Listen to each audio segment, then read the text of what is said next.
Hey everybody, welcome into Farm Cooking with Nan. Today I'm going to be making a coconut pie from scratch, and I love it. I love it, I love it. The only thing I won't be scratching today is my head and I won't be doing a scratch crust because I've been cooking all day long and I'm tired, and this is just dessert, okay? So I'm gonna just whip one together real easy and get this done. So let's start out with a cup of sugar. Now, the recipe I'm going to give you is for one pie. I've cut it down because my old recipe, I always make two pies, but right now I just don't feel like that we need two pies because I'm not making it for a holiday. It's just to eat on, you know. So I'm going to go ahead and start with 1 cup of sugar. Well, must have had something a little damp in there. And then I'm going to have 3 tablespoons of white lily flour.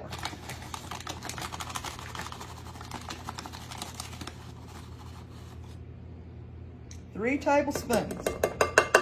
It's a neat little measuring thing.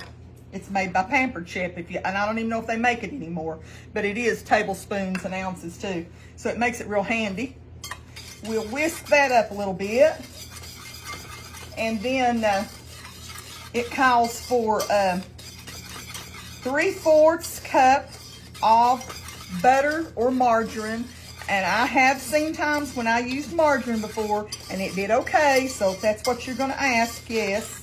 Now, that's margarine. That's not, I don't know about using a low calorie or a low, I don't know about that. That's just the truth. Because I've never used that with it. I've never used it. So I'm gonna go ahead and I'm going to put my 3/4 cup of margarine in there, which is butter. I'm using butter.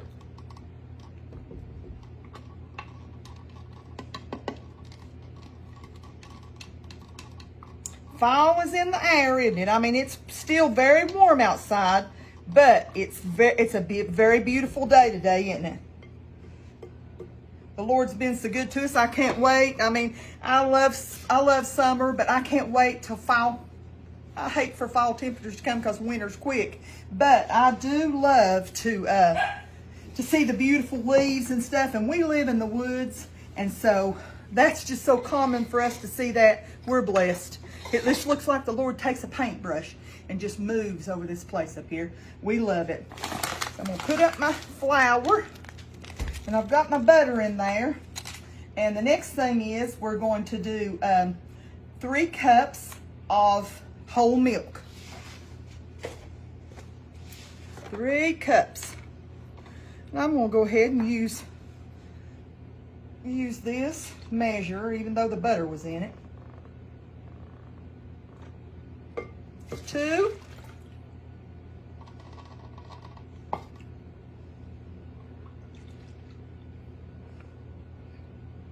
Make sure I can see my little line.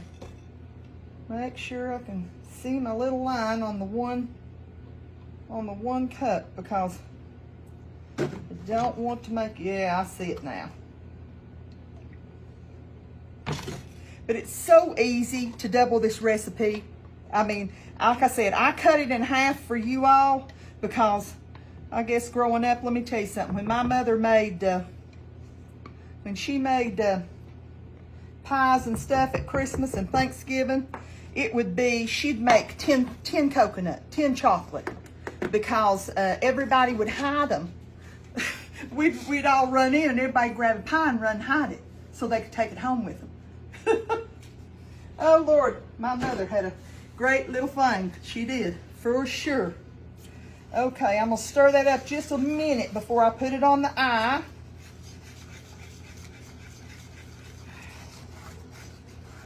Get it good and stirred up, and we're going to be right back, okay? Okay, I've got everything on, and it's warmed up. I'm getting ready to turn back off my eye. I've melted all of my butter, and it's good and melted and everything. And I'm getting ready to, I've got 4 egg yolks that have been beaten here, and I saved my egg whites. And this is large eggs. I saved my egg whites to make the meringue, okay? So as soon as my milk is melted, I always take me a little ladle and I do what my mother always called temper your eggs, because I put a couple of, see, that's hot, you know what I'm saying? And you want to warm up those eggs, even though they are room temperature. You want to warm them up so that they don't curdle. And you don't want fried eggs in your pie, do you? So look at that. See how smooth that is? And then you just gently, you whisk it right back into your pie. Now I went ahead and turned my heat off while I did this, because I just will not have I just can't stand anything that is like that curdled up pie thing. I've had it happen to me. I'm not going to say it's never happened, but I'm just going to say, now I'm going to turn my eye back on, about medium high, and start again, and I'm going to start bringing it up, okay? When it comes up, I'll be right back. Okay, I'm bringing it back up, and I can already tell that it is starting to, I'm going to pull it off just a second, and I'm going to put in 1 tablespoon, and I like it good and flavorful. I know this is not a regular tablespoon, but cooking when I was little, that's what we used. 1 tablespoon of dear Lordy, what's wrong with me today? Of coconut flavoring. This is just McCormick. 1 tablespoon.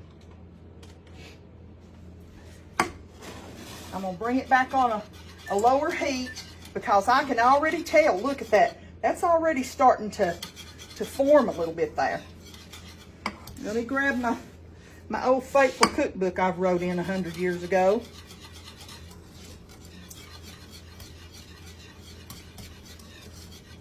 Now I'm going to put in about 1 cup of coconut. Now that it's starting to come up, you know, and starting to thicken up a little bit. It's starting to bubble. Look at it. I'm going to put it down on low while I'm doing this. And I'm going to put in about a cup full of coconut. Well, Debbie, what's the matter with you? Can't get my measuring thing down in there, so I pack mine, okay? You might not want to. You might not like that much coconut in yours, but we do. Okay, a good level cup, still whisking, and you want that just to come up and start getting really nice and thick, okay? Ooh, young'uns, I wished you had smell-o-vision. This smells delicious. I'm gonna bring up my heat a little bit more.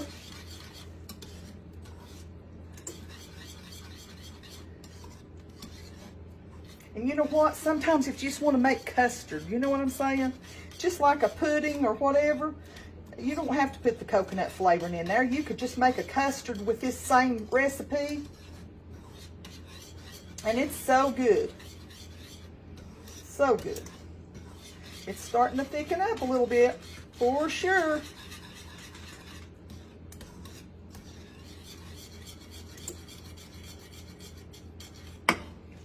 Get some of this mess. Some of this mess in the sink. I can't stand the mess. Seal up my coconut. Can you see? Look at that. Part of that's coconut, but it's thickening. It don't take but just a few minutes. This is a knock down, drag out good pie. It is. It's delicious.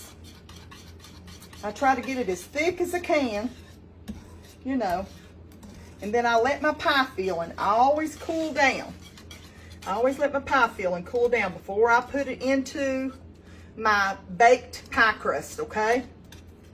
And then I'll whip that meringue together and put that on top, and oh, You know what I'm going to be eating tonight?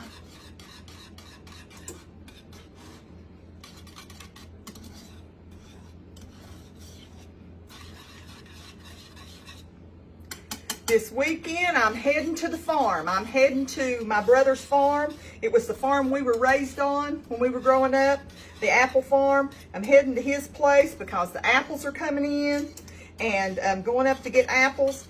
I was hoping this year, I have a big kettle, apple butter kettle, and I have the stir stick in the stand and all that stuff, and we make apple butter. But with having COVID this year, I just don't know if I'm going to be up to a weekend thing, because it is an all-day job to prepare before you ever get your apples into the kettle, and then stir all day long till late in the afternoon before it comes off. And I just don't know. I wanted to do that for you all this year, but I just don't know if my strength and my health is going to be able to do that. But you all pray. If it's God's will, and He will help me to have the strength. And if it's not, then we're going to I've got an excellent recipe for crock pot. You can cook it on the eye, or you can do it in the crock pot. And I'm funny about my apple butter, so it's going to be good. But I'm hoping to get that going really soon. Like I said, hoping this weekend that I can go to my brother's and get my apples and stuff for that. So it's just a slow go, young'uns. So I'll wait just a minute so I don't waste your time, and I'll show you when it's done. I'm back. My custard's done, or my coconut filling is done. And I'll let my pie crust get room temperature. This is just one of those pre-made ones that you can get. I think mine's just, let's see. Let me get it over here so I can show you. This is just a generic, just a great value is what it is. And you get 2 in there. You get 2 at once, okay? You get two, I'll spit it out here in a minute. You get 2 in the package, which is great if you're gonna make 2 pies, but like I said, I just didn't feel like making 2. I could have made 2 just as simple as I made 1 pie, but I just didn't want nothing to go to waste, okay? So I'm gonna pat that in real pretty, and then I'm gonna take me a fork.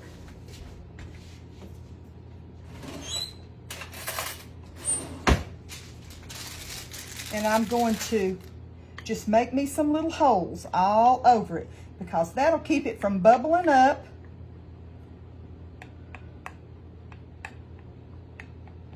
That keeps it from bubbling up, and then your pie filling don't all want to fit in there, okay? I try to get right around in that circle. But we're going to bake this. Let's see what this thing says to bake it at. Let's see, 450. I guess I better get that heated up, and I'll bake that pie crust, and I'll be right back. Okay, I'm back. My filling is cooling. My pie crust is out of the oven, and I've already put my 4 egg whites in here, and I just turned it in on low while we're talking for a second. But I'm getting ready to get that started and let it really start to peak up a little bit. So let's get over here and fill this pie crust, okay? I'm gonna turn that on up.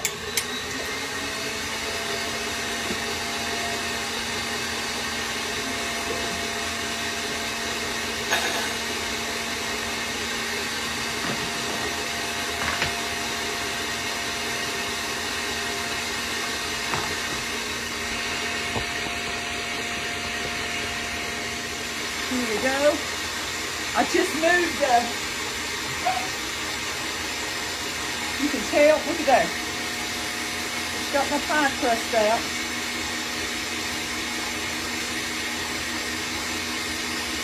And I always hope for a little extra so I can eat it, you know.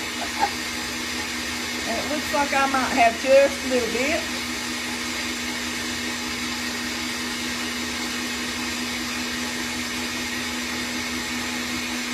I'm going to save that. I've got just a little bit in the bottom. When my egg whites start to peak a little bit, I'm going to put in about a half a cup of white sugar. And then I'm going to put in about 1/8 of a teaspoon of cream of tartar. and about a teaspoon of cornstarch. And we'll put it on there and pop it back in that oven and brown that baby up, okay? I know y'all don't want to wait, so I'll be back. I'm putting in the sugar, half a cup of sugar. Put in about 1/8 of a teaspoon of cream of tartar.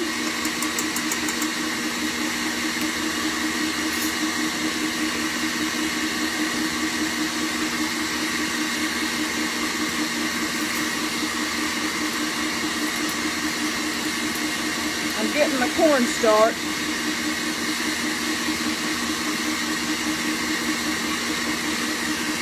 A heaping teaspoon of cornstarch. Woo. Try not to fog up the camera.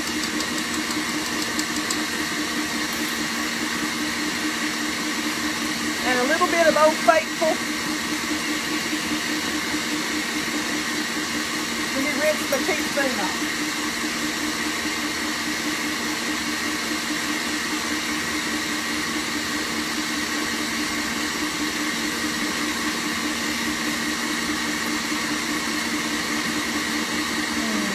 I don't want to drip it.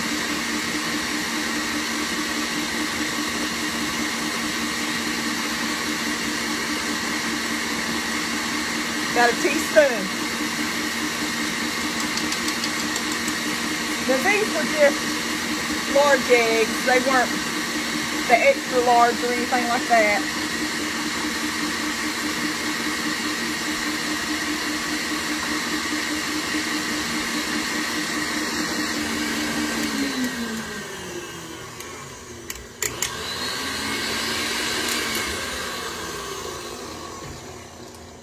See how shiny that is? That's how I know my meringue is rung.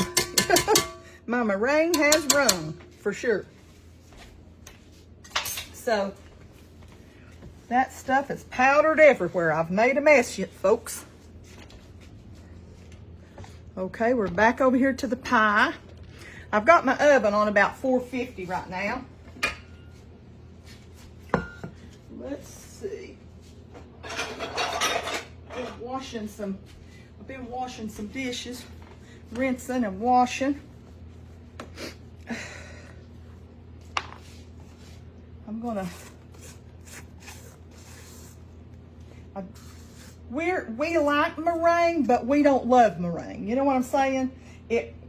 My kids would rather just have a chocolate pie without any meringue on it. They'll take it off, but they won't fuss at me for putting it on there. They won't fuss at me for putting it on there. So, because it looks so pretty.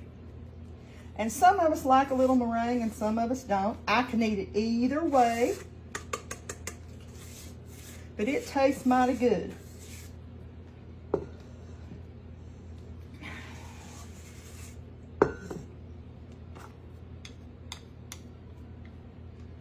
I try not to pile it up too high because a lot of times I'll bake my pies in my upper oven, which is the smaller oven on my, I have two ovens, and I use that upper oven to bake my pie crust. So, I mean, my elements are pretty close there, so I can't pile my meringue up unless I'm really wanting to do a show, you know what I'm saying? Like at Christmas and Thanksgiving, somebody's special's coming, I want to impress a little bit. I will, I'll put it in the lower oven and bring it up to where that thing's standing up like a flag. It'll be a waving at you. I always just like to make mine pretty, with some little peaks or whatever, you know.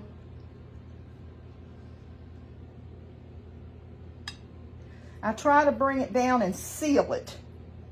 And you know what? I was thinking this morning, I thought, I'd found me a trick, and I don't know how long, that thing's still hot. I found me a trick, and I had thought I had wrote it down to keep your meringue from weeping. Sometimes there'll be a little juice when you brown it. There'll be a little juice that'll seep around the edges. It just makes your pie good, but when you're trying to make it look real good, you don't want it to look like that. So I'm going to pop this thing back in the oven, okay? Okay. Let me get these. That thing's still hot. And I just set it in my oven and pop it back in there. And I'll show you when it comes out, okay? Okay, I'm back. My pie's out of the oven. And I want you to look at this thing. Nanny can make a pie. So, just want you to know, I browned it just a tad bit more getting it out of the oven than I normally do. I usually just hit the peaks. But I'm going to let this thing, I don't cut my pies while they're hot. And I'm telling you, don't cut your pies while they're hot. This will cool down. And I'm going to let it just cool down to room temperature before I cut it. And when I do, I'll be sure and have a picture on there, okay, of the piece of pie. I won't come back on and show you, but I want to tell y'all, this is a tribute to a little lady I worked with for a few weeks. Her name was Rosa Corn, and she's from here, was here from Irwin, Tennessee. Has a fine family, wonderful cook, wonderful woman of God, wonderful, wonderful cook. And her daughter one day asked Rosa if I could have these recipes. And I have never shared them except with two of my sisters since the early 90s, or in the 90s, sometime in the 90s. I got these recipes. So I have never shared them till now. So Miss Rosa's going on to be with the Lord, and she's making pies somewhere else now, honey, up there in heaven. And I bet they're heavenly too. That woman could cook. And what a sweet soul she was. But this is just a special dedication to Miss Rosa Corn. I love you, sister. One day I'll meet you there. Y'all have a blessed night. Remember that I love yous. I love yous. I pray for yous every day, multiple times. Get up in the morning, go to bed praying for yous. And I know you do that for me too. And young'uns, I love yous, and the Lord loves yous more. He loves yous more and more and more than I could ever think about. So enjoy yous a pie, and every time you make one, you think of me, okay? I'll talk to y'all later. Till the next time. Bye-bye.